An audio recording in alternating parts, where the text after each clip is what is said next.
إن الحمد لله نحمده ونستعينه ونستغفره ونعوذ بالله من شرور أنفسنا ومن سيئات أعمالنا من يهده الله فلا مضل له ومن يضلل فلا هادي له وأشهد أن لا إله إلا الله وحده لا شريك له وأشهد أن محمدا عبده ورسوله يا أيها الذين آمنوا اتقوا الله حق تقاته ولا تموتن إلا وأنتم مسلمون يا أيها الناس اتقوا ربكم الذي خلقكم من نفس واحدة وخلق منها زوجها وبث منهما رجالا كثيرا ونساء واتقوا الله الذي تساءلون به والأرحام إن الله كان عليكم رقيبا يا أيها الذين آمنوا اتقوا الله وقولوا قولا سديدا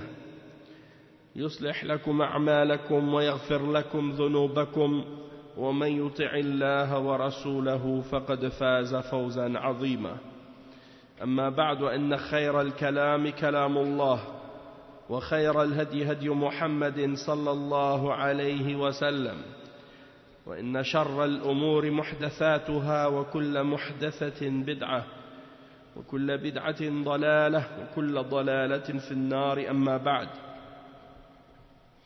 Donc on commence aujourd'hui notre cours numéro 9 dans l'explication de Usul al-Sunnah de l'imam Ahmad ibn Hanbal rahimahullah avec les explications et les commentaires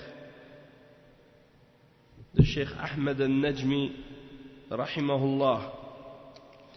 Et donc on est arrivé, on a parlé au dernier cours, le dernier cours qu'on a fait c'était pendant le séminaire à la mosquée de Taqwa, c'est là qu'on s'est arrêté au cours numéro 8, et on a commencé à parler de Al-Qadar, on a expliqué les règles, qu'est-ce qui a rapport avec Al-Qadar,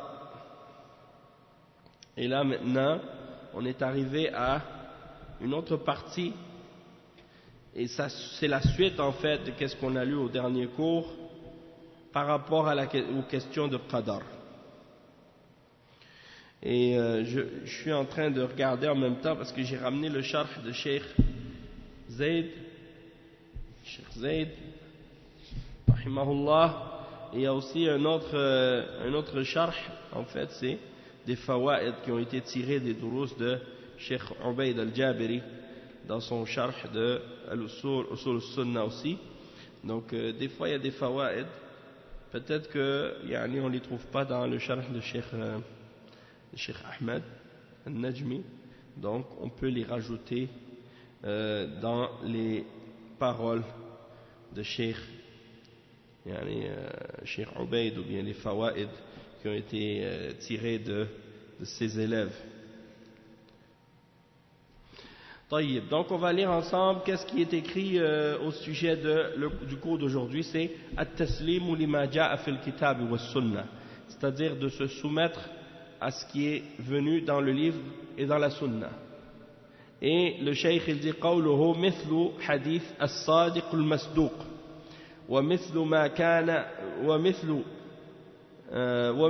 ma kana mithlahu fil qadar ومثل أحاديث الرؤية كلها وإن نبت عن الأسماع واستوحش منها المستمع، يعني إن نبت عن الأسماع أي أعرضت عنها ونفرت منها، نبت عن الأسماع يعني أي أعرضت عنها ونفرت منها.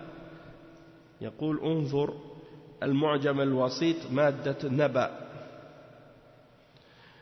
Donc on va traduire cette parole, qu'est-ce que ça signifie?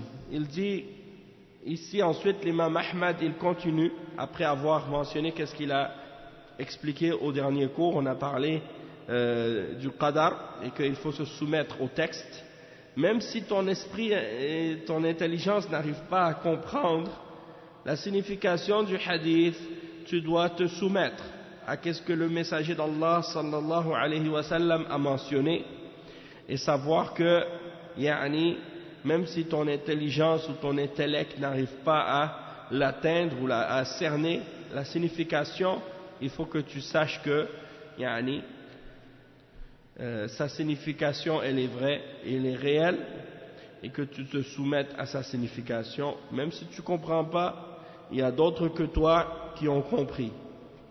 Donc retourne aux ulama, retourne à ceux qui ont compris, et puis tu vas voir comment ils l'ont expliqué. Ensuite il dit donc tel que le hadith de As-Sadiq al-Masduq. Le hadith de As-Sadiq al-Masduq, c'est celui que le cheikh il va mentionner après. Il dit وَمَا كَانَ مِثْلُهُ فِي الْقَدَرِ. De même que les autres hadiths qui sont semblables au hadith de celui qu'on dit As-Sadiq al-Masduq. On l'appelle le hadith As-Sadiq al-Masduq. En réalité c'est un hadith qui est très connu, qui est rapporté selon Abdullah ibn Mas'ud radiyallahu anhu, on va le citer.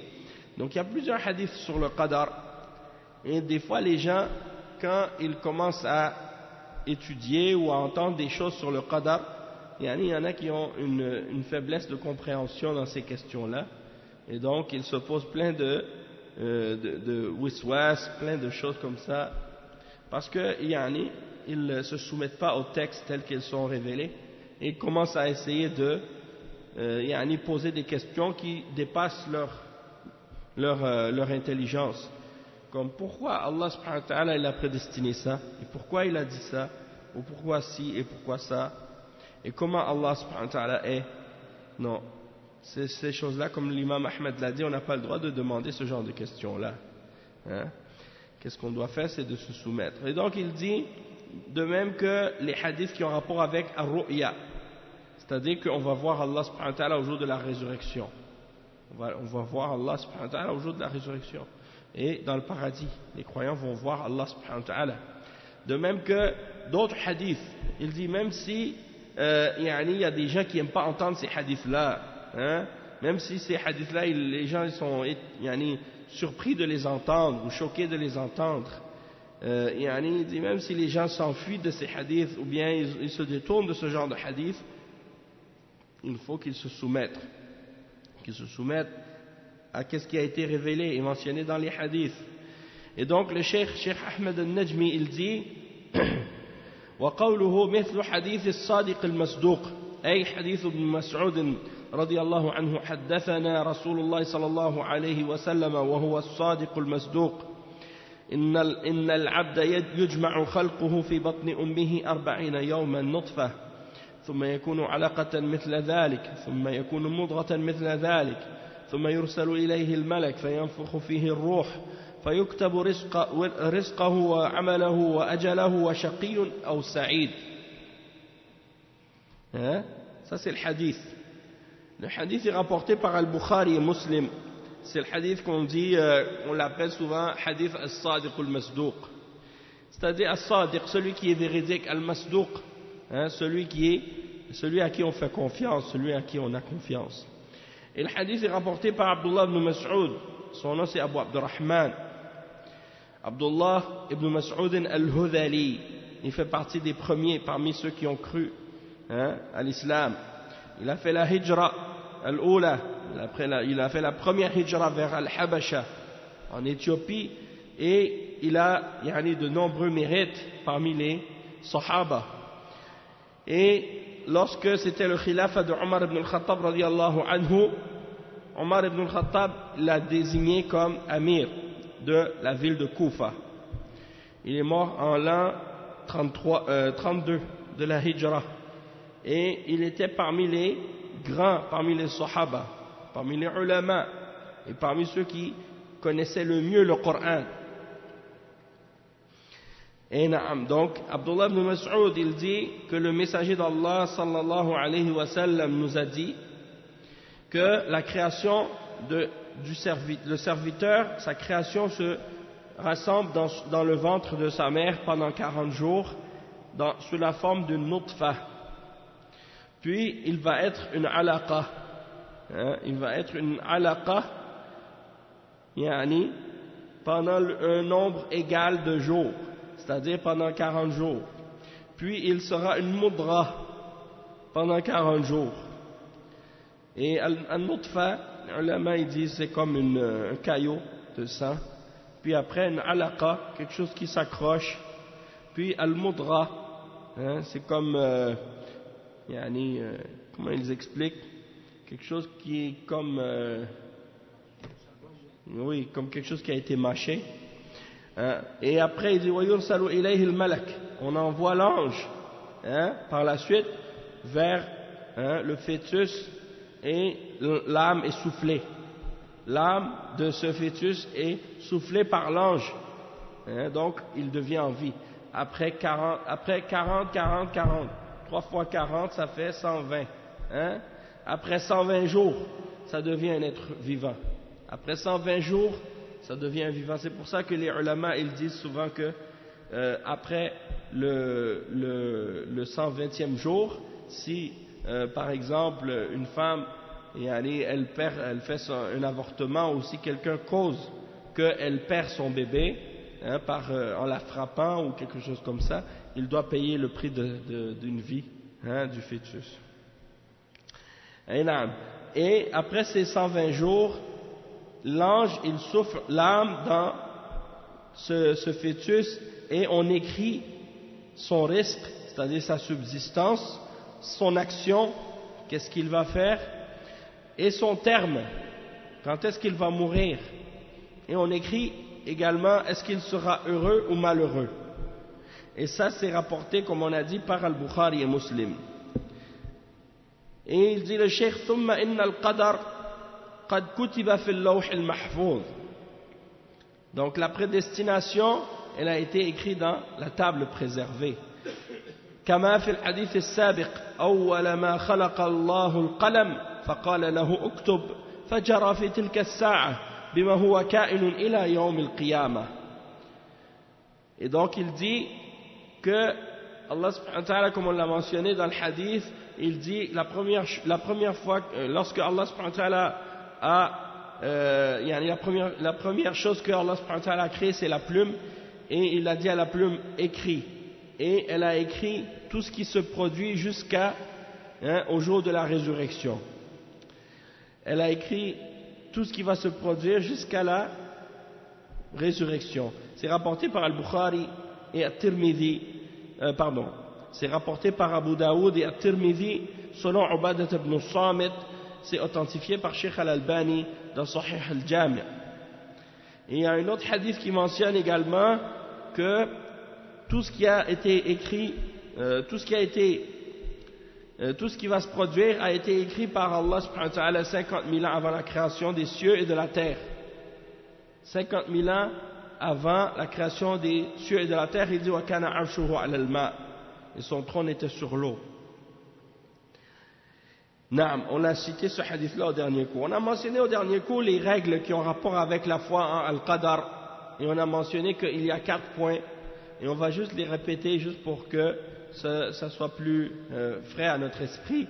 Le premier point parmi les points qui ont rapport avec la foi en Al-Qadar, c'est-à-dire que si quelqu'un il a pas ces 4 points-là, il n'a pas cru en Al-Qadar comme il faut. Sa foi en Al-Qadar ne sera pas valable tant qu'il n'aura pas cru en ces 4 choses. La première chose, c'est Al-Ilm, que Allah subhanahu wa ta'ala a la science de toutes choses. Il connaît l'avenir et le passé et le présent. Il sait ce qui s'est produit et ce qui ne s'est pas produit. Et si une chose s'était produite, comment elle se serait produite? Et comme le prophète sallallahu alayhi wa sallam il a mentionné dans de nombreux hadiths, et comme Allah il le dit lui-même dans plusieurs versets, wa huwa bikulli shay'in alim. Allah subhanahu wa ta'ala il connaît toutes choses. Donc ça c'est la science d'Allah subhanahu wa ta'ala. Il sait toutes choses à l'avance, éternellement.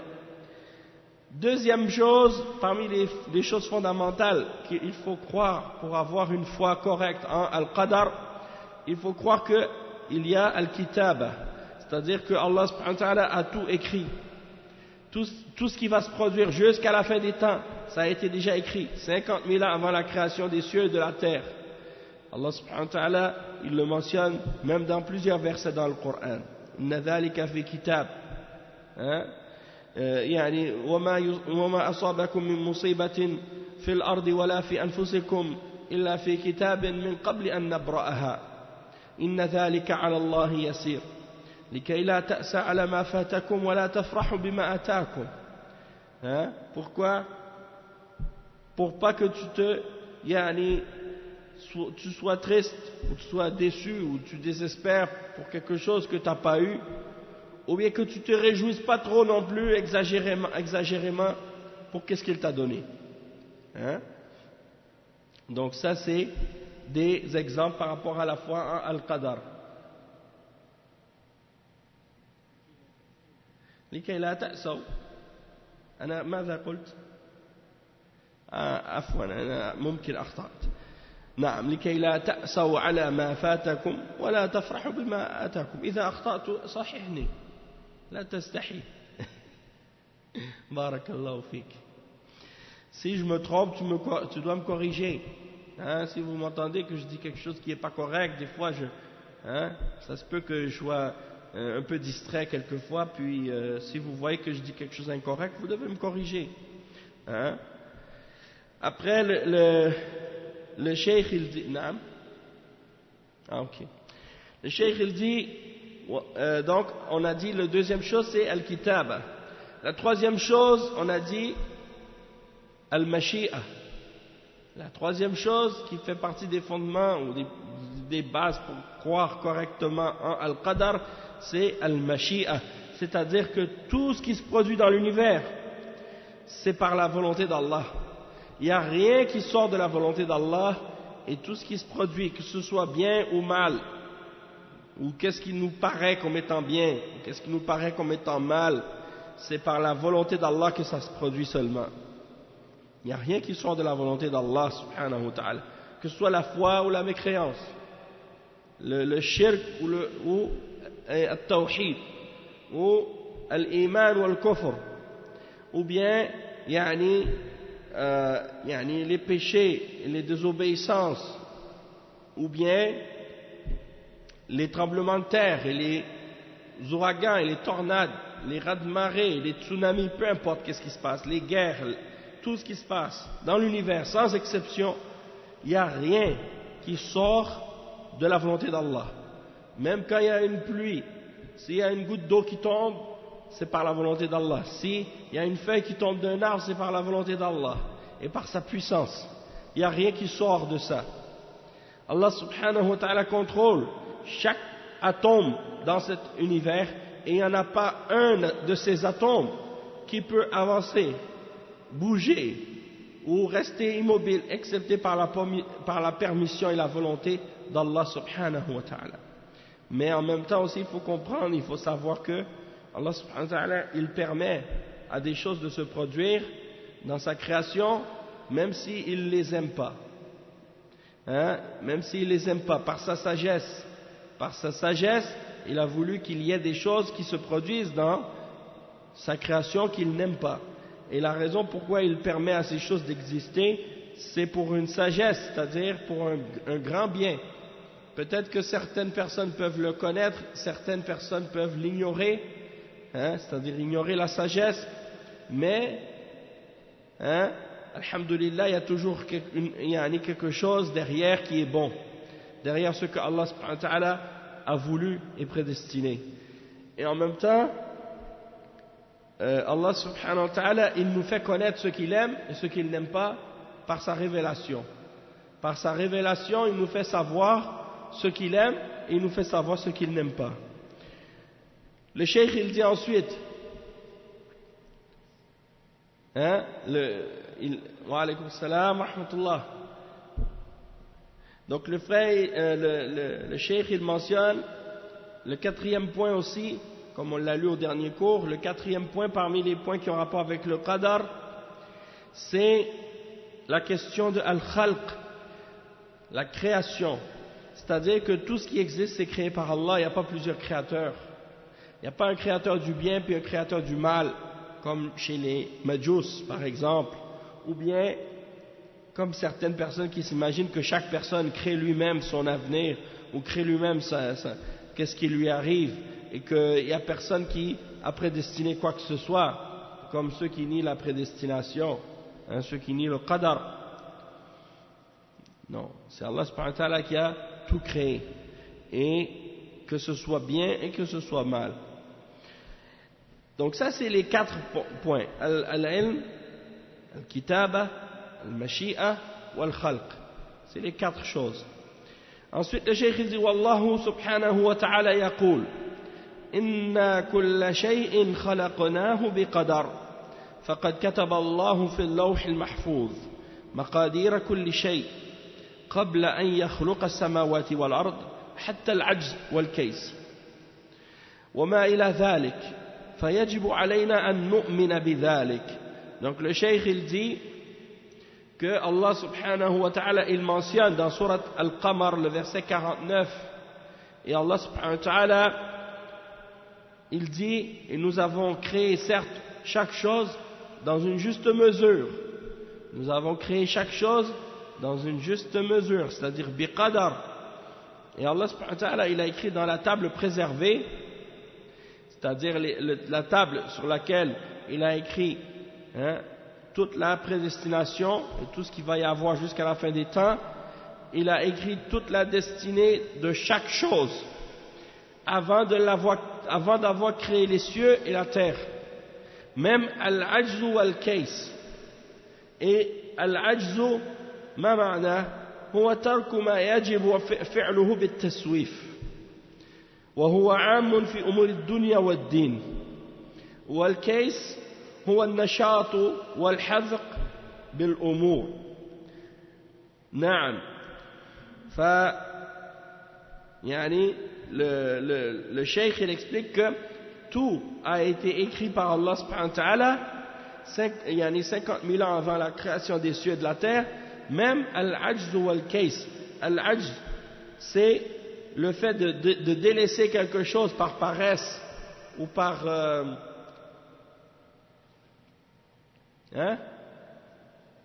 vous connaissez le mot pour dire taswif en français? La procrastination. C'est un gros mot, mais en arabe c'est plus simple. Taswif. Tu dis sawfa. Ça dit je vais le faire. Puis finalement tu le fais jamais. Je vais le faire après. Je vais le faire demain. Demain arrive, tu le fais pas. Demain arrive, tu le fais pas. Demain arrive, tu le fais pas. Ça c'est al-ajz. C'est pas parce que tu n'es pas capable de le faire, c'est parce que tu laisses faire. À chaque fois tu remets à demain, tu remets à plus tard. C'est ce qu'on appelle al-ajz. Et ça c'est une maladie, ça, à notre époque. Qu'est-ce qu'on appelle en français la procrastination. En anglais c'est la même chose. Procrastination. Et l'autre mot c'est quoi? Al-kays, c'est le contraire. Al-nashat, le fait d'être motivé, le fait d'être actif, de bouger, de faire beaucoup de choses. Ça c'est al-kays. Donc même ça a été écrit. Il y a des gens ils souffrent de ça, ils taswif. Ils pensent qu'ils ont du sihr ou des choses comme ça.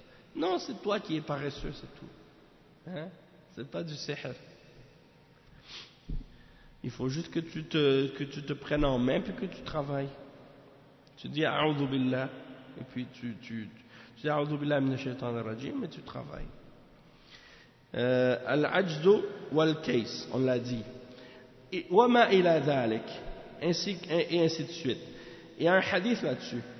أخرج مسلم عن طاووس أنه قال أدركت ناسا من أصحاب رسول الله صلى الله عليه وسلم يقولون كل شيء بقدر. قال سمعت عبد الله بن عمر يقول قال رسول الله صلى الله عليه وسلم كل شيء بقدر حتى العجز والكيس. ومعناه أن العجز قد قدر عجزه والكيس قدر كيسه. Naam. Donc c'est un hadith rapporté par l'imam Muslim selon Taous, un grand parmi les tabi'in. Il dit: j'ai rencontré des gens parmi les compagnons du messager d'Allah sallallahu alayhi wa sallam qui disaient toute chose est par le qadar, toute chose a été prédestinée. Alors il dit, et j'ai entendu Abdullah ibn Omar radiyallahu anhu qui dit, le messager d'Allah sallallahu alayhi wa sallam a dit, tout est par le qadar, c'est-à-dire tout a été prédestiné, même al-ajz wal-kays, c'est-à-dire le fait de remettre les choses à demain puis de dire je vais le faire plus tard, al-ajz wal-kays, le fait d'être motivé, d'être actif et ainsi de suite, et il dit donc que ça signifie que tout ça, ça a été prédestiné, même la personne qui est paresseuse ou qui se laisse faire, qui se laisse aller, ça a été prédestiné ça pour lui, et al-kays aussi, ça a été prédestiné pour lui, la personne qui est motivée et ainsi de suite. Donc il y a des gens comme ça, toujours, ils sont toujours à leur affaire, ils font toujours les choses à temps, ils sont toujours à l'heure, des fois on dit mais ça masha'Allah, comment ils font, surtout quelqu'un comme moi par exemple, que j'ai de la difficulté dans ces choses-là, donc l'organisation là, c'est pas facile. Donc quand je vois des gens qui sont toujours en ordre, ça m'éblouit, je trouve ça, masha'Allah. J'aspire à devenir comme ça un jour, incha'Allah. Donc, wama ila dhalik, et ainsi de suite, beaucoup d'autres choses par exemple, tout, ça veut dire si ça c'est prédestiné, tout le reste est prédestiné aussi. Nasallallahu al-afiyah. Et il dit, fayajibu alayna an nu'mina bidhalik. C'est obligatoire pour nous de croire en cela. Il faut croire en la prédestination. Il ne faut pas juste comme tu dis, ah oui, comme ça. Non, il faut que tu aies la conviction dans ton cœur que tout ce qui t'arrive, tout ce qui se passe dans l'univers, c'est la prédestination. Aujourd'hui, on entend tout le temps des gens qui parlent de l'Illuminati, des trucs de complot, de théories, de toutes sortes de trucs qui sont souvent c'est des mythes et des fables. Beaucoup de choses les gens ils inventent, ou bien ils s'imaginent des choses, et si tu dis à ces gens-là, est-ce que tu peux prouver qu'est-ce que tu dis, est-ce que tu peux vraiment concrètement m'amener les preuves? Bien sûr qu'ils ne sont pas capables, bien entendu, puisque c'est des choses qui sont soi-disant des complots. Si c'est des complots, tu ne peux pas le prouver. Sinon, on pourrait tous les amener en cour et les condamner. Mais il n'y a pas de preuve de ces choses-là. Donc ça ne sert à rien de courir derrière ces trucs-là et de se faire des idées, de s'imaginer des choses. Il faut plutôt savoir que tout ce qui se passe dans l'univers, c'est prédestiné par Allah subhanahu wa ta'ala. Et il dit dans le Coran qu'il y a des kuffars, il y a des gens qui font des complots. C'est écrit dans le Coran. Innahum yakiduna kaida wa akidu kaida. Eux ils font des complots et moi je complote. Moi je complote mon complot. Donc Allah subhanahu wa ta'ala il a son complot est au-dessus de leur complot. Donc même si eux ils pensent ou ils s'imaginent qu'ils sont en train de gérer quelque chose, de comploter quelque chose contre l'islam, contre les musulmans, contre la Ummah, pour faire du tort aux musulmans, Allah subhanahu wa ta'ala il est au-dessus de ça. Allah subhanahu wa ta'ala il a comploté lui aussi, et son complot est meilleur. Wa makaru wa makara Allah wallahu khayrul makirin. Ils ont comploté et Allah a comploté, et Allah est le meilleur des comploteurs. Donc s'ils pensent qu'ils vont faire quelque chose, ça ne sert à rien contre Allah. Wala yahiqul makru sayyi'u illa bi ahlihi. Le complot perfide, le mauvais complot ne va que retomber sur la tête de leur auteur. C'est-à-dire que ceux qui ont comploté contre Allah et contre les mu'minines, ça va retomber contre eux, leur complot. Et il y a plein d'autres versets comme ça, dans lesquels Allah subhanahu wa ta'ala il nous incite à le craindre et à être patient. Wa in tasbiru wa tattaqu la yadurrukum kayduhum shay'a. Et si vous êtes pieux, et que vous êtes patient, aucun de leurs complots ne pourront vous faire aucun tort. Donc mets ta confiance en Allah subhanahu wa ta'ala et crains Allah subhanahu wa ta'ala et sois patient sur l'ordre d'Allah subhanahu wa ta'ala. Les complots des comploteurs ne pourront rien te faire, et peu importe qui ils sont, Illuminati, et je sais pas, quand j'étais à Québec, j'ai rencontré un vieux monsieur, et il est venu par curiosité voir, il voulait voir le séminaire, qu'est-ce qu'on faisait. Et là, il est venu, puis moi, je lui ai parlé comme ça, je lui ai dit, est-ce que je peux vous aider, quelque chose comme ça. Et puis là, il a commencé à me dire, vous, est-ce que vous êtes des sunnites ou des chiites? Alors que, bon, j'ai dit, bon, obviously, ça paraît que, bon, il a entendu des choses sur les musulmans, il veut se renseigner, il est curieux. Donc j'ai commencé à lui parler un peu. Puis là, il m'a sorti plein de théories, de complots, il m'a nommé des noms de personnes, des groupes qui se réunissent une fois par année, c'est des milliardaires, et il dit c'est eux qui contrôlent ci, qui contrôlent ça, et ils font ci, ils font ça. Et en tout cas, à la fin, finalement, je me demande si peut-être qu'il était un peu fou, je ne sais pas, Allahu A'lam, mais c'est pour dire qu'il y a des gens qui pensent comme ça, ils sont obsédés par ces trucs-là, et ils pensent même que ces gens-là contrôlent le monde. Mais non, c'est Allah qui contrôle le monde, c'est pas des juifs qui contrôlent le monde, c'est pas des gens cachés comme ça, des comploteurs qui contrôlent le monde, c'est Allah subhanahu wa ta'ala qui contrôle le monde.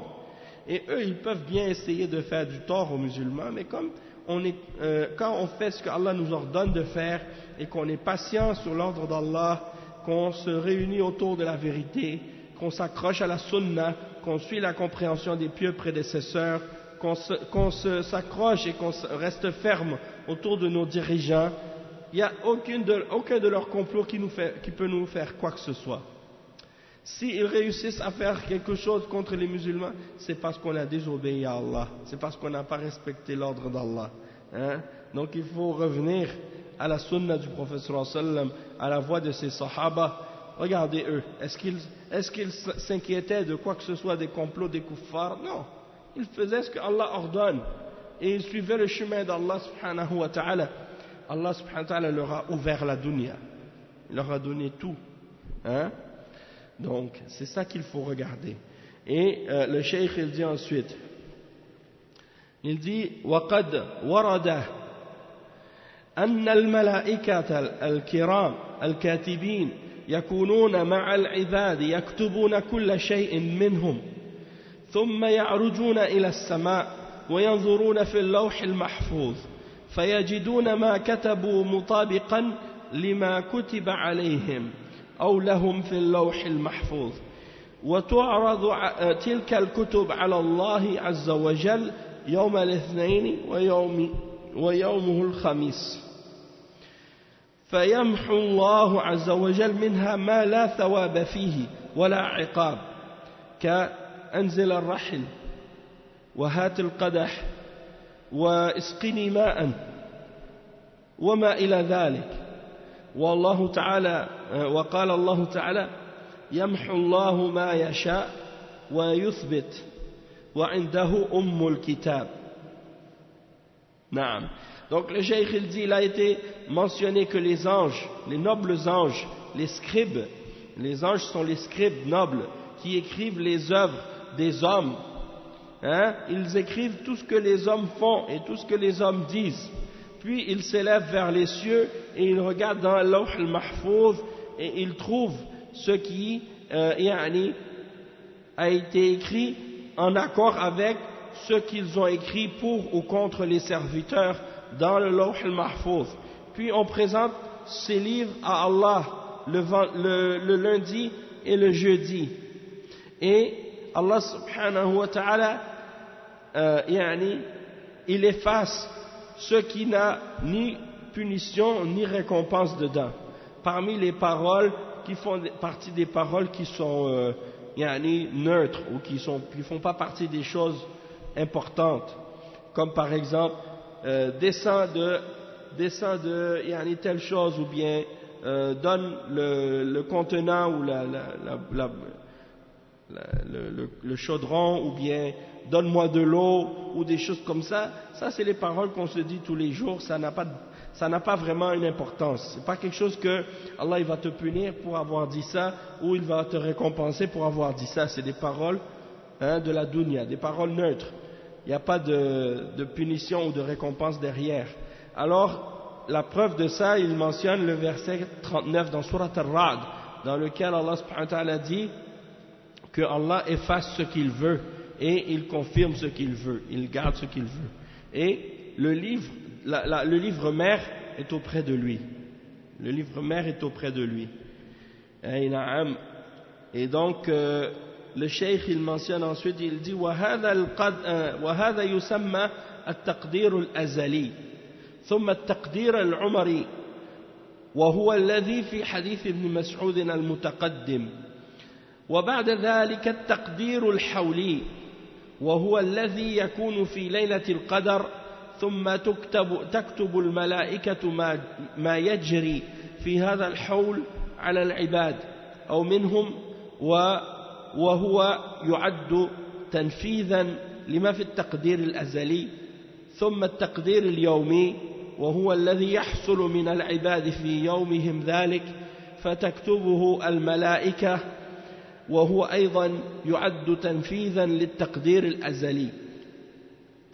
Donc le cheikh il dit que tout ça on l'appelle la prédestination éternelle. Qu'est-ce que Allah subhanahu wa ta'ala a prédestiné éternellement?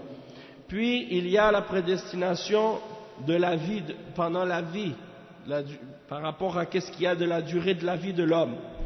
Et ça c'est qu'est-ce qui a été mentionné dans le hadith de Abdullah ibn Mas'ud qu'on vient de lire, qui mentionne que l'ange il vient dans le ventre de la mère au moment où 120 jours se sont passés, il souffle l'âme et il écrit la destinée de la vie de cette personne. Ça c'est at-taqdir al-umari, c'est-à-dire par rapport à la vie de la personne.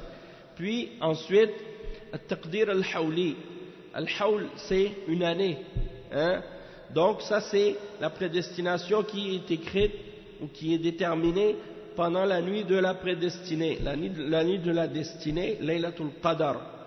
Et ça c'est qu'est-ce qu'on appelle le taqdir de l'année, taqdir, la prédestination de l'année. Et il écrit qu'est-ce qui va se produire pour ce serviteur durant l'année. Et c'est une exécution de ce qui a été mentionné dans la prédestination éternelle. De même que le taqdir quotidien, c'est-à-dire la prédestination quotidienne, c'est qu'est-ce qui arrive à chaque jour à un être humain ou à un serviteur. Ça c'est écrit par l'ange. Et ça aussi, ça fait partie de l'exécution de qu'est-ce qui a été prédestiné éternellement par Allah subhanahu wa ta'ala. وعلى هذا فنقول التقدير ينقسم إلى 4 أقسام. القسم الأول التقدير الأزلي وهو ما ذكر في حديث القلم.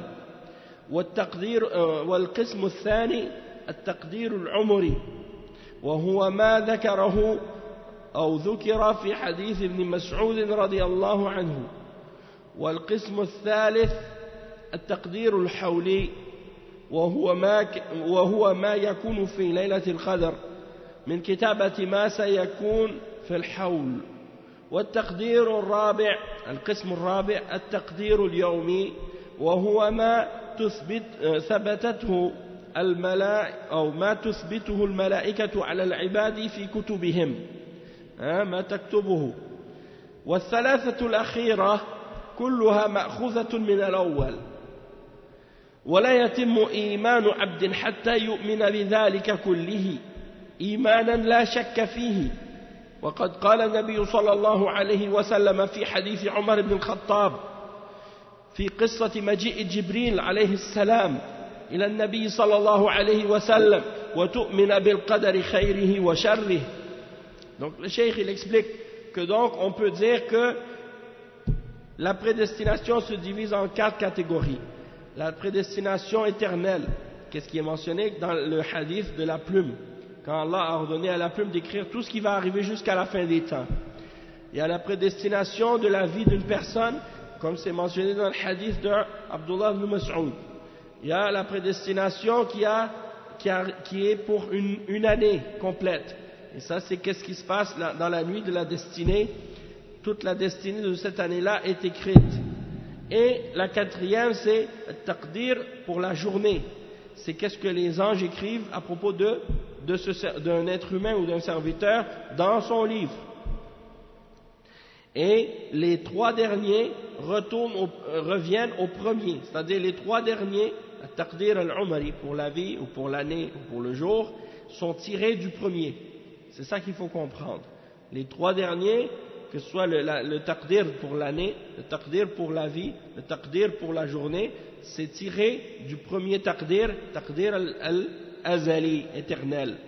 Et le cheikh il dit que la foi du serviteur ne sera pas complète tant qu'elle n'aura pas cru d'une foi certaine et avec conviction, sans aucun doute, en tout ce qu'on a mentionné. Et il dit que le prophète sallallahu alayhi wa sallam, il a mentionné dans le hadith de Omar ibn al-Khattab, dans l'histoire de Jibril, lorsque Jibril est venu le voir, il a dit, quand il a posé la question à propos de la foi, qu'est-ce que c'est la foi? À la fin il a dit wa tu'mina bil qadari khayrihi wa sharrihi, c'est-à-dire tu dois croire en la prédestination, qu'est-ce qui a été prédestiné de bien ou qu'est-ce qui a été prédestiné de mal. Et ça c'est rapporté dans le hadith célèbre par l'imam Muslim, al-Bukhari et Muslim. Et l'imam Ibn Battah, il mentionne à ce sujet dans son livre Al-Ibana, et le cheikh il a mentionné ça dans les notes de bas de page, en fait un résumé sur qu'est-ce qu'on a dit au sujet des différents taqdir.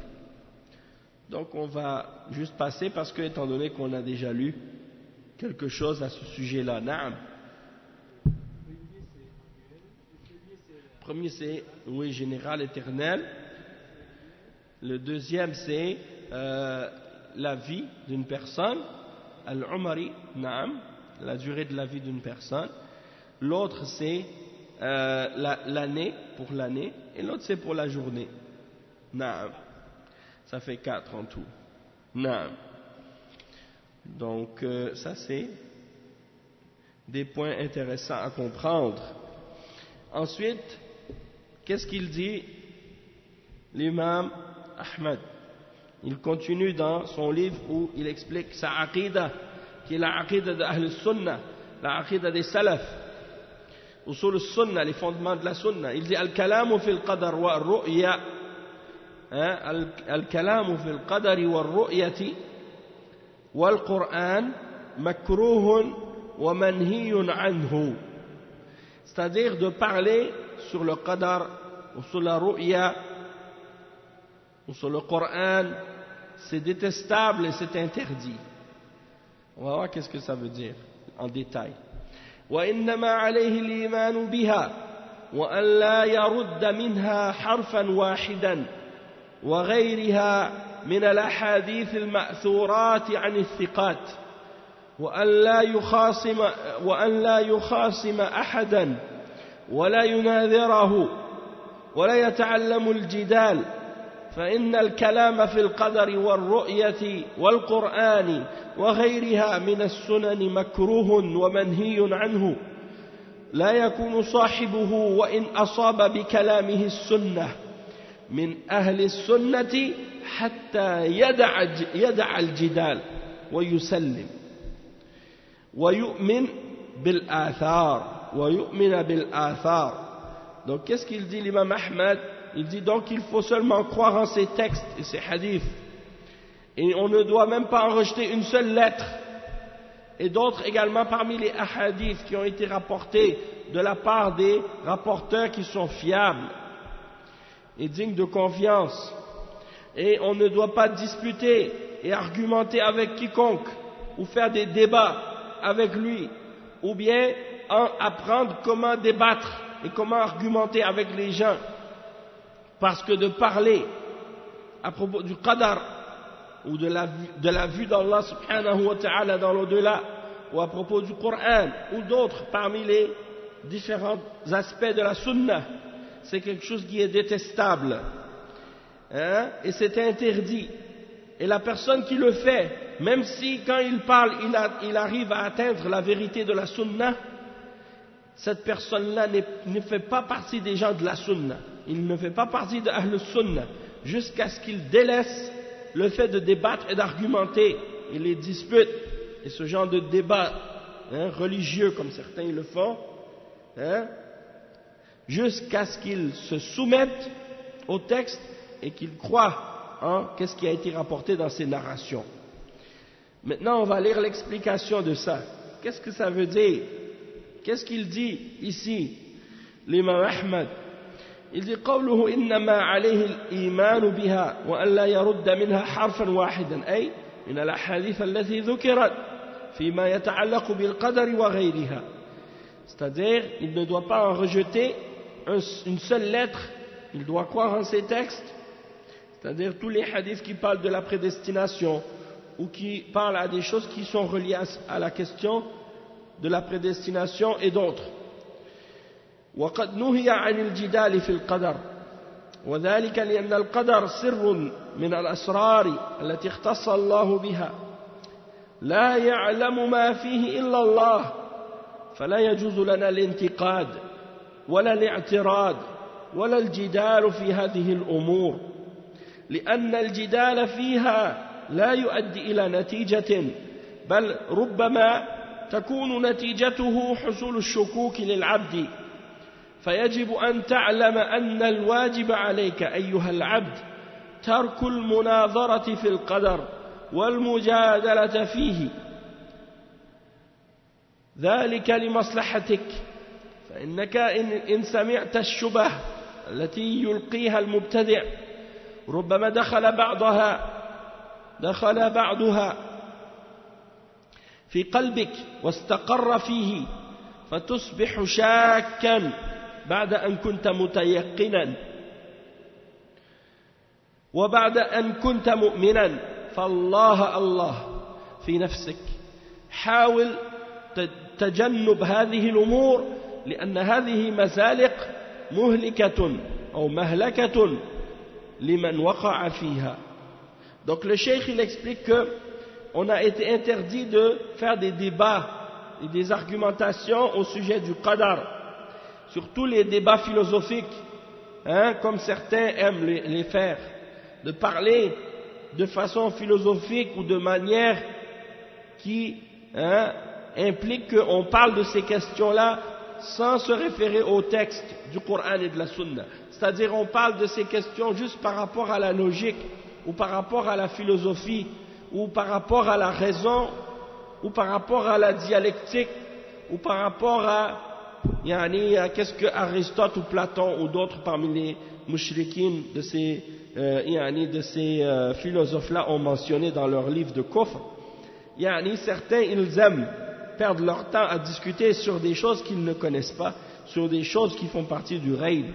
Et le cheikh il dit ces choses-là qui ont rapport avec le qadar, c'est parmi les mystères d'Allah, des choses que Allah subhanahu wa ta'ala, des choses dont Allah subhanahu wa ta'ala a gardé la science pour lui et que personne ne connaît à propos de ces choses-là excepté Allah. Il n'est donc pas permis de rentrer dans ces sujets, commencer à faire des critiques, commencer à faire des objections, commencer à vouloir débattre. Dans ces questions, tu veux disputer avec les gens, débattre, faire des dialogues, des disputes, des échanges. Il y en a des gens comme ça, ils passent leur journée sur des forums, sur Internet, sur Facebook, ou bien sur Twitter, ou bien d'autres moyens de communication, et ils font quoi? Disputer, argumenter. Et la plupart du temps, ils se basent sur autre chose que sur la science, et ils se basent sur des idées qu'ils ont, des philosophies, ou qu'est-ce que les kuffars ont dit, ou qu'est-ce qu'ils pensent, et peut-être même qu'ils disent des paroles de kufr et ils ne le savent même pas. Et c'est ça le résultat de vouloir toujours débattre et argumenter avec les gens. Et il y en a parmi les juhal, parmi ces égarés, parmi les mubtadi'a, parmi les gens de bid'a qui viennent et qui disent viens si tu es fort, viens débattre avec moi, je vais te montrer que moi je suis plus fort que toi. Il veut montrer sa supériorité intellectuelle, il veut montrer qu'il est intelligent, il veut montrer qu'il est fort, qu'il est capable de te réfuter ou des choses de ce genre. Mais est-ce qu'il est capable de réfuter l'imam Ahmad? Est-ce qu'il est capable de réfuter l'imam Al-Bukhari? Est-ce qu'il est capable de réfuter les grands imams parmi les imams des salaf dans ces questions? Hein? Bien sûr que non. Est-ce qu'il est capable de réfuter Cheikh Al-Albani, Cheikh Ibn Baz, Cheikh Ibn Uthaymin, Cheikh Rabi' et tous les autres mashayikh, Cheikh Al-Fawzan? Non, il n'est pas capable de tenir devant eux, même pas 2 secondes. Mais il prétend qu'il est fort avec des petits. Il prétend qu'il est fort avec des petits comme lui, parce qu'il pense qu'il a appris quelque chose. Mais tout ça c'est du jahl, c'est de l'ignorance. Parce que la science c'est pas fait pour essayer de montrer sa supériorité intellectuelle. La science c'est fait pour adorer Allah, subhanahu wa ta'ala, pour apprendre comment adorer Allah, et pour établir la preuve contre la création. Donc tu l'apprends pour la suivre, et tu l'apprends pour la clarifier. Si des gens veulent l'accepter, alhamdulillah. Si des gens ne veulent pas l'accepter, tant pis pour eux. Mais toi, tu n'as pas de temps à perdre à commencer à débattre avec des gens comme ça. Des gens qui te posent des questions. Mais pourquoi il y a des pauvres? Pourquoi, si Allah existe, pourquoi il ne donne pas à manger à tout le monde sur la terre? Pourquoi il y a des pays pauvres? Pourquoi il y a de la guerre?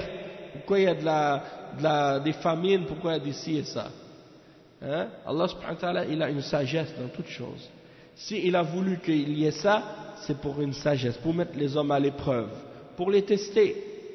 Et tu regardes bien comme il faut, tu vois que ceux qui disent ce genre de paroles, c'est eux qui ont plus d'argent, qui ont plus de moyens de nourrir ces pauvres. Mais ils ne veulent pas sortir ce qui est dans leur poche. Et ils veulent uniquement critiquer les autres. Et tu regardes même dans le Coran, et il y a un bon verset dans Surat Yasin, dans lequel Allah subhanahu wa ta'ala, il parle de cette catégorie de personnes qui demandent des questions comme ça à propos de la pauvreté, et qui disent mais pourquoi il y a des pauvres et pourquoi il y a ci et ça? Et ça c'est un verset que j'aime beaucoup lire pour parler de ce sujet. Attendez, si je peux le trouver là, je vais vous le lire et vous allez voir. Et non, c'est le verset 47 dans Surat Yasin. وَإِذَا قِيلَ لَهُمْ أَنْفِقُوا مِمَّا رَزَقَكُمُ اللَّهُ قالوا قال الذين كفروا للذين آمنوا أنطعم من لو يشاء الله أطعمه إن أنتم إلا في ضلال مبين. Donc tu vois l'hypocrisie de ces gens-là. Allah subhanahu wa ta'ala les a démasqués dans ce verset. Le verset 47 dans Surat Yasin. Et quand on leur dit à ces gens-là, à ces kuffars, à ces mushrikins, dépensez de ce que Allah vous a attribué. Il vous a donné de l'argent. Dépensez-le. Nourrissez les pauvres. Aidez les gens. Ceux qui ont mécru, les kuffars, ils disent quoi? Ils disent à ceux qui ont cru, allons-nous nourrir quelqu'un qu'Allah aurait nourri s'il l'aurait voulu, s'il l'avait voulu. Comme si, est-ce que nous on va nourrir celui que si Allah aurait voulu, il aurait nourri? Allah subhanahu wa ta'ala, il a voulu qu'il y ait des riches et qu'il y ait des pauvres, pour mettre les riches à l'épreuve avec les pauvres et mettre les pauvres à l'épreuve par les riches. Et donc, chacun est un test pour l'autre. Toi, Allah il t'a donné de l'argent, c'est pour que tu donnes aux pauvres. Et toi, il t'a fait pauvre, c'est pour te tester, pour voir est-ce que tu vas être patient. Et ainsi de suite. Mais toi, après, quand Allah il te demande de donner, tu dis, mais pourquoi Allah il ne donne pas lui? Mais Allah il t'a ordonné de donner. C'est ta responsabilité. Pourquoi tu veux blâmer Allah subhanahu wa ta'ala par la suite? Donc ça, c'est une manière que ces gens-là ont de se laver les mains. Alors que c'est dans leur responsabilité d'essayer de faire en sorte que, justement, ces gens-là aient quelque chose. Et il dit ensuite, il n'est pas donc permis de faire des i'tirad. Pourquoi lui il est beau, l'autre il est laid? Pourquoi lui il est fort, l'autre il est faible? Pourquoi lui il est mince, l'autre il est gros? Pourquoi lui il est comme ça, l'autre il est comme ça? Pourquoi elle est comme ci, l'autre elle est comme ça? Allah subhanahu wa ta'ala, il nous a créés différents, il nous a créés comme ça. Tout ça c'est pour nous mettre à l'épreuve et nous tester. Et voir est-ce qu'on va être patient, est-ce qu'on va se respecter les uns les autres, malgré qu'on n'est pas pareil. Hein? Ou bien on va se dénigrer les uns les autres, se penser meilleur parce qu'on est de telle façon ou de telle chose. Est-ce qu'on va être orgueilleux, arrogant, fier, hein? Ou bien est-ce qu'on va être modeste, et est-ce qu'on va être humble et généreux, ou bien est-ce qu'on va être jaloux, ou bien est-ce qu'on va être envieux, ou bien est-ce qu'on va être rancunier et en colère contre tout le monde parce qu'on n'a pas qu'est-ce que les autres ont. Non. Est-ce qu'on va être patient, ou bien on va se plaindre tout le temps, et ainsi de suite. Tout ça c'est uniquement quand il y a des différences entre les hommes qu'on est capable de voir la différence. Si tout le monde était riche, ce serait le paradis. Hein? Si tout le monde était en santé, tout le monde était riche, tout le monde a tout, qu'est-ce qu'il faut? Personne tombe malade, personne est blessé, personne est handicapé, personne est malheureux, tout le monde est heureux. Ça c'est le paradis. Eux, ils veulent le paradis sur la terre. Ils n'ont pas compris que cette vie c'est un test, et qu'il y a une récompense pour ceux qui sont patients dans l'au-delà et une punition pour ceux qui n'ont pas cru. Mais eux, ils ne veulent pas ça. Ils veulent que ce soit le paradis maintenant. Mais ce n'est pas comme ça que ça fonctionne. Ce n'est pas eux qui décident les règles. C'est Allah subhanahu wa ta'ala qui décide les règles. Hein? Et donc, ensuite, qu'est-ce qu'il dit? Wala al-jidad fi hadhihi al-umur. Tu n'as pas le droit de débattre dans ces questions-là. Parce que le fait de débattre dans ces questions, qu'est-ce que ça amène? Le résultat, il dit que ça va ramener des doutes. Quand tu vas débattre avec ces philosophes, ces kuffars, ou bien ces gens de bid'a, qui ont des doutes dans la prédestination, ou qui ont des doutes dans les noms et les attributs d'Allah, ils vont commencer à ramener plein d'arguments, des shubuhat et des trucs pour te mettre des doutes dans ta croyance et dans ta foi. Quand tu vas commencer à débattre avec eux, ils vont te dire non, nous on ne croit pas en ton livre, on ne croit pas en les hadiths, il faut que tu nous ramènes des arguments logiques et rationnels. Donc, comme Jahm ibn Safwan, c'est ça qui est arrivé. Il a dit ok, il a essayé de débattre avec eux, avec la philosophie, avec la logique. Donc il a commencé à essayer de trouver des arguments, soi-disant pour essayer de les réfuter, et de ne pas prendre la parole d'Allah et la parole du messager sallallahu alayhi wa sallam. Il s'est égaré, il est tombé dans le coffre à cause de ça. Donc il dit le cheikh, si tu écoutes ces ambiguïtés que les mubtadi'a jettent, peut-être tu vas, certaines de ces ambiguïtés, de ces doutes qu'ils jettent et de ces objections à la révélation, ça va rentrer dans ton cœur. Et ça risque de rester peut-être dans ton cœur. Donc, qu'est-ce que tu vas faire après pour l'enlever? Une fois que ce doute est rentré dans ton cœur, toi, tu as voulu être curieux, tu as voulu aller voir. Non, je veux juste voir, je veux juste écouter quelques instants, qu'est-ce qu'il raconte, le kafir ou le mubtadi'. Je vais aller sur son site, je vais juste écouter 2 minutes, voir qu'est-ce qu'il dit, pour voir ses arguments, pour voir qu'est-ce qu'il raconte. Je veux comprendre c'est quoi ses arguments. Pourquoi tu as des doutes dans le Coran et la Sunna? Tu n'es pas convaincu que qu'est-ce que Allah dit c'est la vérité, qu'est-ce que le messager sallallahu alayhi wa sallam a dit c'est la vérité, ça ne te suffit pas. Il faut que tu ailles vérifier qu'est-ce que le mubtadi' est en train de raconter dans son truc, pour vérifier si qu'est-ce que tu as c'est correct. A'udhu billah. Après tu vas écouter 2 minutes, ces 2 minutes-là ça suffit maintenant. Il t'a capté, il t'a captivé. En 2 minutes, il a attiré ta curiosité. Maintenant, le 2 minutes est devenu 10 minutes. Et le 10 minutes est devenu une demi-heure. Et la demi-heure est devenue 1 heure. Finalement, après, tu commences à écouter 2, 3, 4, 5, 6. Ça y est. Là, les shubuhat rentrent les unes après les autres maintenant. Et après, là, tu ne sais plus comment faire. Tu dis, mais il faut que j'appelle tel cheikh, pour qu'il me clarifie comment faire pour répondre à ces gens-là. Mais pourquoi tu es rentré là en premier lieu? Pourquoi tu es allé écouter en premier lieu? Tu étais en paix. Tu étais en paix, tu étais en sécurité dans ta foi, dans ta paix, dans ton âme. Là, tu es allé ouvrir tes oreilles et ton cœur à toutes sortes de choses et des ambiguïtés. Ces ambiguïtés-là, pour les comprendre et pour savoir comment les réfuter, ça prend des années d'études. Des années d'études des textes et de la religion que toi, tu n'as pas. Tu n'as pas pris le temps déjà avant de connaître ta religion en profondeur.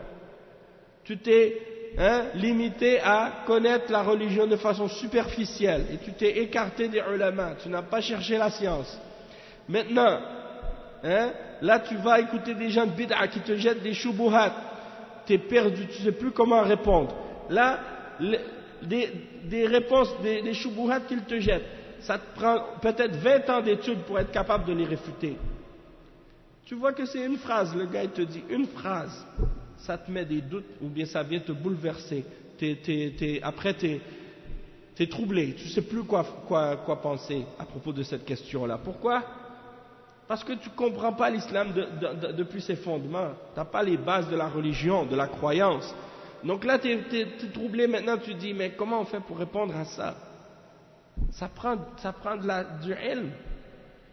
Ibn Taymiyyah, Cheikh l'Islam, Ibn Taymiyyah, il n'a pas commencé à chercher la science en lisant les livres des gens de bid'a et les livres des philosophes. Il a lu ça après qu'il était déjà un alim, après qu'il était déjà Cheikh l'Islam.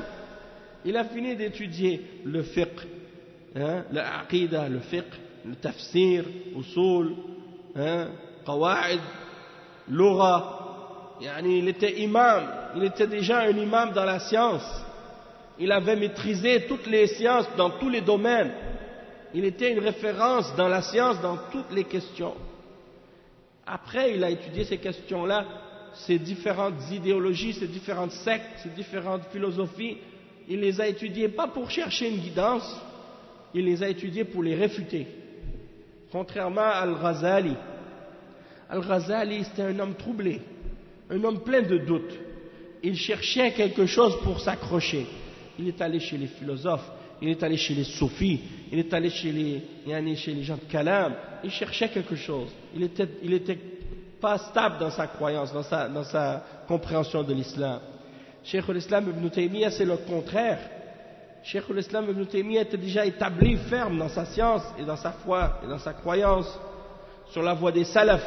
Il a étudié ces choses pas pour apprendre, pour comprendre ces choses-là dans le but de les suivre ou pour chercher de la guidance de la part de ces choses-là. Au contraire, il les a étudiées uniquement pour les réfuter. Parce que tu ne peux pas réfuter quelque chose sans le connaître. Mais avant ça, il faut avoir du ilm. C'est pour ça qu'il y a des égarés comme celui qui se fait appeler Ahmad ibn Islam bin Ahmad ou Ahmad bin Islam, un gars qui fait des vidéos sur YouTube, là, comme ça.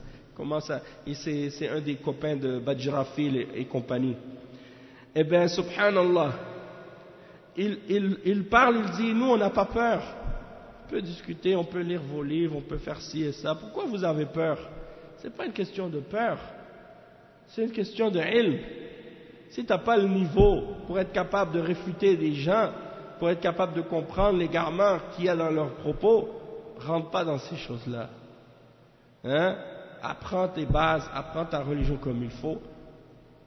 Et lorsque tu comprendras bien ta religion, après tu pourras les réfuter facilement. Mais quand ce n'est pas le cas, reste loin de ces choses-là. Et pense pas, ça y est, moi je suis intelligent, je suis fort, j'ai pas peur de m'égarer. Des imams, les grands salafs, eux, ils mettaient leurs doigts dans leurs oreilles quand les muqtadi'a venaient leur parler. Ils disaient, je veux juste te lire un verset du Coran. Ils disaient, non, je veux pas que tu me lises un verset. Juste un hadith, non, je veux même pas que tu me lises la moitié d'un hadith. Tu te lèves ou je me lève, je veux rien savoir de toi. Et en même temps, c'était pour les humilier, pour dire que j'ai rien à faire avec toi. J'ai rien à gagner avec toi, j'ai rien à perdre avec toi. Pourquoi je vais perdre mon temps à te parler? Ça sert à rien. Ma religion, je la connais, je l'ai déjà trouvée. La vérité, je l'ai déjà. Pourquoi je vais aller perdre mon temps à parler avec toi? Pour que tu me mettes des doutes? Pour que tu viennes me faire douter en ce que je connais déjà? Non. Les salafs, ils savent que c'est inutile de faire ça. Mais quand ils n'avaient pas le choix, quand ils n'avaient pas le choix de débattre, quand c'était une situation où ils n'avaient pas le choix, comme par exemple l'imam Ahmad, quand il était devant le dirigeant, hein, et qu'il a été ramené et torturé et battu, et que les gens lui demandaient de répondre, il les a débattus, il les a écrasés avec les preuves du Coran et de la Sunna. Mais pas pour s'amuser comme ça, comme les gens font aujourd'hui, passer leur temps à débattre et à argumenter, ils pensent qu'ils sont intelligents comme ça. A'udhu billah. Il y en a qui pensent qu'ils sont des analystes politiques, ils connaissent tout ce qui se passe dans le monde. Comment c'est venu? Et toi tu lui parles de Qala Allah, Qala Rasulullah, tu lui dis les hadiths sur l'obéissance du dirigeant, et là il commence à te sortir tout qu'est-ce qui se passe dans l'actualité. Mais subhanallah, je te dis Qala Allah, Qala Rasulullah, toi tu me dis tel journal a dit, tel journal a dit. C'est ça tes preuves, c'est ça tes arguments, hein? Le Coran et la Sunna, ça sert à rien pour toi. De la façon qu'il parle, on n'avait pas besoin du Coran et de la Sunna pour connaître l'islam. C'est comme certains ulama ont dit, de la part de ces gens-là, les aqlaniyin, ils disent aqli haddathani, ma raison m'a dit. C'est ça pour lui, c'est ça sa chaîne de transmission. Donc il suit ça, mais c'est pas ça la religion. Et donc le cheikh il dit, c'est pour ton bien qu'on te dit ça, hein? Laisse tomber les débats au sujet du qadar, au sujet de la religion, et en particulier avec des gens de bid'a comme ça. Parce que si tu entends ces shubuhat, ça reste dans ton cœur, après tu ne peux pas l'enlever. Et tu commences à avoir des doutes dans les choses dans lesquelles tu étais certain auparavant. Hein? Avant tu étais croyant, maintenant tu ne sais pas. A'udhu billah. Donc, crains Allah en toi-même. Et écarte-toi de ces choses, parce que ce sont des terrains glissants qui t'amènent à la perdition si tu tombes dedans. وفي الحديث أن النبي صلى الله عليه وسلم خرج على أصحابه وهم يتجادلون في القرآن فغضب غضبا شديدا حتى كأنما فقئ في وجهه حب الرمان فقال أبي هذا أمرتم الحديث. Ça c'est un bon hadith. Le prophète sallallahu alayhi wa sallam, il est sorti vers ses compagnons alors qu'ils étaient en train de se disputer à propos du Coran. Le prophète sallallahu alayhi wa sallam s'est mis en colère, une colère vraiment forte, grave. C'est comme si, les sahaba ont dit, c'est comme si on lui avait écrasé des graines de pommes grenades sur le visage, en voulant dire que sa face est devenue rouge de colère. Et qu'est-ce qu'il leur a dit? Il leur a posé une question. Abi hadha umirtum? Est-ce que c'est ça que je vous ai ordonné de faire? De vous asseoir entre vous, de débattre sur le Coran? Non. De mettre en application ce qui est dans le Coran, de méditer sur le Coran, oui. Mais pas de vous disputer par rapport au Coran. S'il y a quelque chose qui est écrit, tu ne comprends pas, tu retournes aux savants, tu demandes aux ulama, tu regardes dans les livres de tafsir, tu regardes qu'est-ce que les ulama ont expliqué, tu regardes, tu clarifies, tu demandes les clarifications, s'il y a des divergences, tu demandes aux ulama d'expliquer. Mais tu ne vas pas commencer à rentrer dans les débats. Et qu'est-ce qu'il a dit le prophète sallallahu alayhi wa sallam à ce sujet? Il a dit إنما هلك من كان قبلكم باختلافهم في الكتاب. Ceux qui étaient là avant vous, les juifs et les chrétiens, ils ont péri uniquement à cause de la divergence qu'ils ont eue avec leur livre, par rapport à leur livre. Quand ils ont divergé entre eux sur le livre, ça y est, c'est là qu'ils ont commencé à se diviser, se disputer et avoir plein de fitan entre eux. Donc on va s'arrêter ici pour aujourd'hui, Inch'Allah, puis on essaiera d'avancer un peu demain encore, Inch'Allah. سبحانك اللهم وبحمدك أشهد أن لا إله إلا أنت أستغفرك وأتوب إليك وصلى الله وسلم على نبينا محمد وعلى آله وصحبه أجمعين والسلام عليكم ورحمة الله وبركاته.